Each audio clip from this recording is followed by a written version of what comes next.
In today's video, we're going to be talking about all the investments you guys can make for the brand new Thunderstruck promo. So just before the video does start, a quick little ad on a trading service I offer over on Twitch for the cheapest trading guides out there for just £4, €4, all free with Amazon Prime. You'll receive daily trading and investing guides covering PlayStation, Xbox and PC with an array of methods covering all budgets. And I've been trading for over 10 years, making over 100 million in multiple different FIFAs, and now for the last 4 years I've made 10 million coins in just the first month. So, first off, we're going to talk about the cards going out of packs. Now, the problem we do have is, at the moment, we don't know who's going to be a promo card, who's going to be an objective, who's going to be an SBC, and who's going to be in the mini release. Why is this relevant? Well, obviously, if someone's an SBC or an objective, their gold card isn't going out of packs. And if someone's in the mini release, it means they're still in packs till Sunday. So, do take all these investments with a pinch of salt, because, of course, I can't guarantee they'll go out of packs, and therefore do, well, better than if they were to not go out of packs. So, there's a few reasons why you would invest in players out of packs. One, they're SBC fodder and therefore can be used in like upgrade SBCs. Two, the generic SBC fodder and as a result can be used in all these sort of flash SBCs. And three, meta cards. Now, the first thing I'm going to say is meta cards are actually not an investment. If we look at the Path to Glories we had last year, the cards that went out of packs on Friday or Black Friday actually went down through to Monday. So if you were planning on buying Vinicius, if you were planning on buying Neymar, if you were planning on buying Diani, what other sort of cards we have in now? I guess Davies, Varane.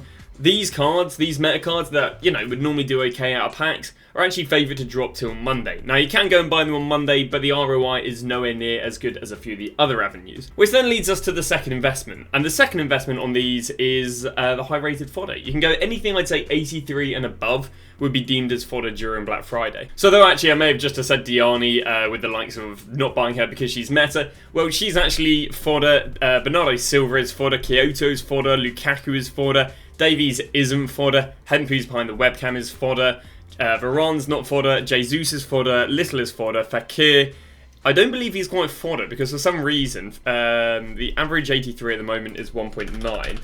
He might have a bit of flash SBC. Yeah, he's about 1k more, so at the moment he's just not SBC fodder.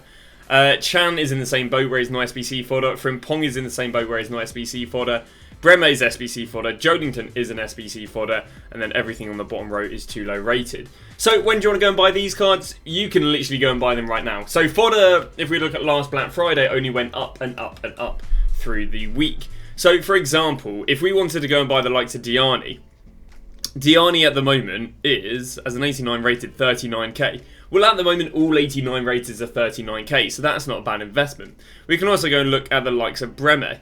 An 84 at the moment is going for 3.4, but if we go have a little look at Breme, 3.8, not too ideal, but maybe after 6 PM he'll get panic sold. But ideally, you're getting close to about 3.5, 3.6.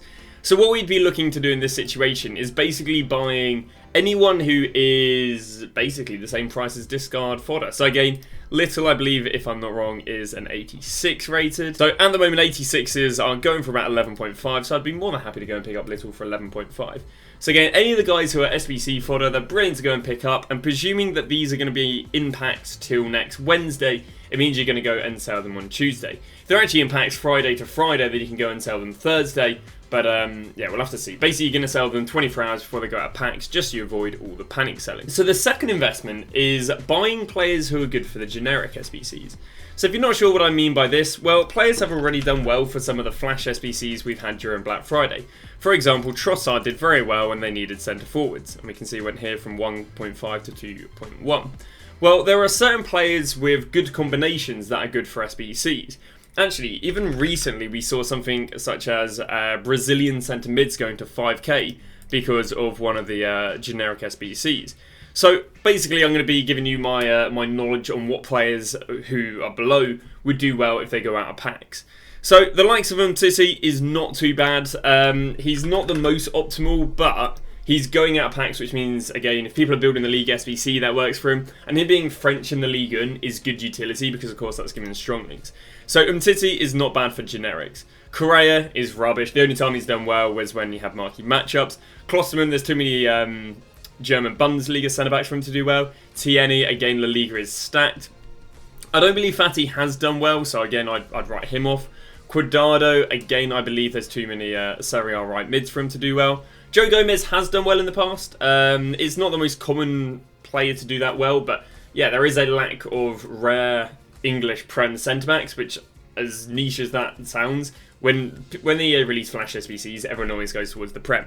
Joelinton is your best. Now, the reason that Joelinton is the best is because if we go over to Brazil, now a lot of formations, a lot of the Flash SBCs want you to basically use one nation, where Brazil's one of these nations that gets used. And if they require two or more centre mids, because they've only got 2 rare centre mids and the rest are non-rare, other than this guy who's 3.5, it means that if they are one of the Flash SBCs, which is highly likely, requires basically one nation with 2 centre mids, Joelinton will do very, very well. Just like how he did very well for one of the generic SBCs, it would have been here, where he went all the way up to 3k, and that's obviously him impacts. He went from 1k to 3k, where if we get those sort of generic SBCs, Joelinton could be hitting like 4 or 5k. Would never sell stuff above 4.9k, which is discard though, because you are running the risk of getting banned.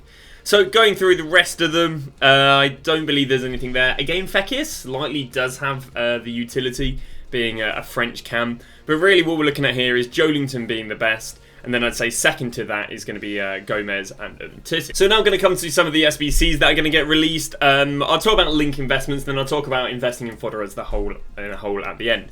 So De Jong. De Jong could be quite well demanded. De Jong obviously has had some special cards in previous years which are very well demanded, such as RTKs and so on, and he was one of these gold cards who held decent value at the beginning.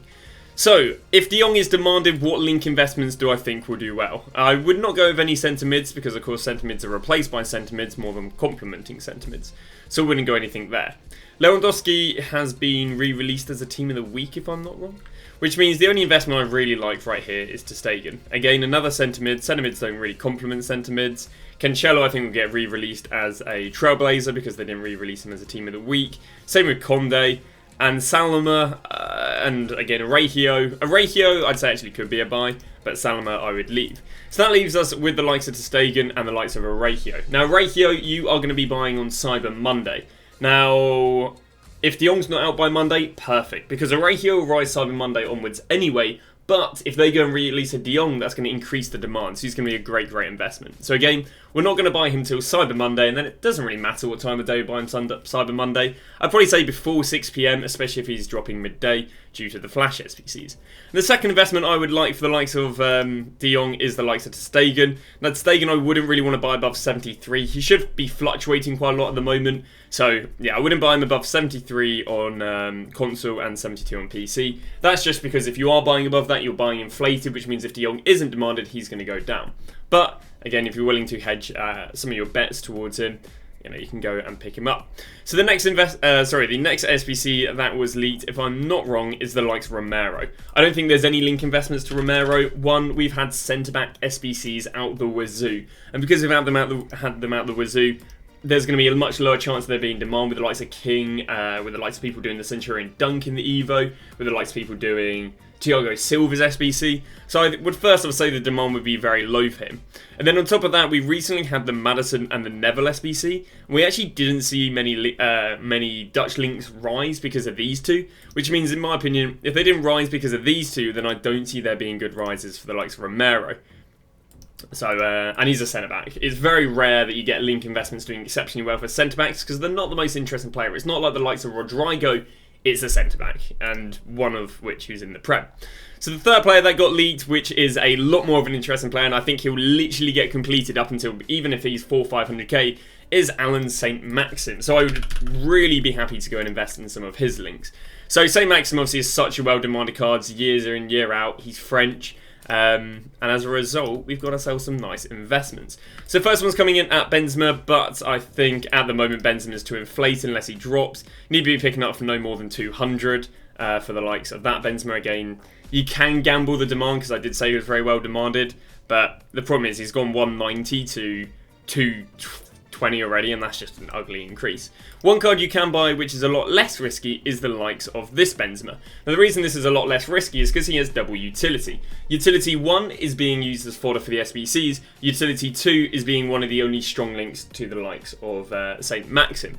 So that is our next investment well, at least for St. Maxim. We go along here and we do have the likes of Kante, but I believe that Kante is too inflated.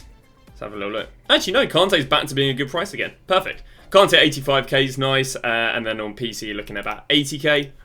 Then heading to the next, Riyad Mahrez. Would not want to buy Riyad Mahrez because I do believe they might release him in the re-release. Now, if they do release him in the re-release of promo cards, then I do think buying him at fodder price at about 16, 17k would be really good. I mean, his card was only 19k, so it pre, the hype. Which means if it gets re-released, I could see him going back down to fodder. Now, the predictions have thrown St. Maxim as a right wing, but if he's got that left wing utility, then we can see, there being a spot for Mahrez to open up. So, yeah, we do have the likes of Mahrez as the third link investment right there. Other than that, you can go and get Al-Jabbar, non-inflated, but that is about all she wrote. I wouldn't go and buy, because I've had a few people ask me, should I go and buy X, Y, and Z Saudi League player? I just don't see why would people go and buy players like Koulibaly, Mane, Fabinho, which now they also have to worry about linking up, when they could go and use French players. French players are going to link as well to the likes of St. Maxim as Saudi League players. So yeah, I think that French special cards with an indirect link would probably have a better rise than the likes of the Saudi players with an indirect link. So that wraps up the likes of St. Maxim, and I believe we have one SBC left. Actually, no, we have two SBCs left. And I'll scroll up to the top. Actually, 3 even. So those 3 SBCs are Dalglish, Ballack, and Depay. Now, obviously, we won't have any link investments to the likes of Icons because they link to everyone. But we will head to Depay. And Depay's got some interesting link investments because the problem he has is that a lot of his link investments are the same position as him. We're talking Griezmann, who's been re-released, and we're talking about Correa, who again has the same sort of position utility. Other than that, I mean, DePaul, I think, is likely to get re-released. I'd say if they go and re-release DePaul on Thursday, again, there'll be another buy you can buy on Monday. And if Depay isn't out by now, he'll rise nicely as a link, presuming Depay is well demanded. You do have Sal, but I don't think it's very good. And then obviously Hermoso is an SBC. So I'd say a little bit like the Mahrez, where we're going to gamble on him being re-released. We then go and gamble on DePaul being re-released and pick him up on the Monday. So that leaves us on to Dalglish, Ballack, and buying fodder as a whole. Now, I would personally recommend going low-rated fodder so you can, I guess, have stuff that could be used for player SBCs and upgrades. That's basically 84s, probably through to about 86, 87. That's because these can be used for Icon SBCs, Hero SBCs, 85 plus upgrade SBCs, player pick SBCs, and the player SBCs. Whereas if you're going to only go 87s, 88s, 89s, 90s, and 91s, that's only really got player SBC utility because they're not going to be using 90s for upgrade SBCs. And with the Hero and the Icon SBCs that are out currently, they're also not going to require 88s and 89s. But if you do want to go and buy any SBC fodder that is 84 and above, especially if you want to have that extra safety, here's the play. To go back to what we were talking about earlier in the video about buying the Thunderstruck players that are in the promo. Because they'll have safety because they're not in packs, therefore they won't drop as badly. And then, of course, on top of that, they'll get rarer and rarer and rarer. So if you do want to go and buy high-rated, you're looking at Gianni, Silva, and Kyoto. If you do want to go and buy more of the low-rated, then you're looking at the likes of Breme, Little, and Jesus. So you can get 84s, can you get 83s? You can get 84s to 86s very easily, and then you can get 88s and 89s very easily. But that is going to wrap it up. When would I sell all this stuff? I'd sell it all before Friday next week, just because Friday next week we did see a lot of the market go down.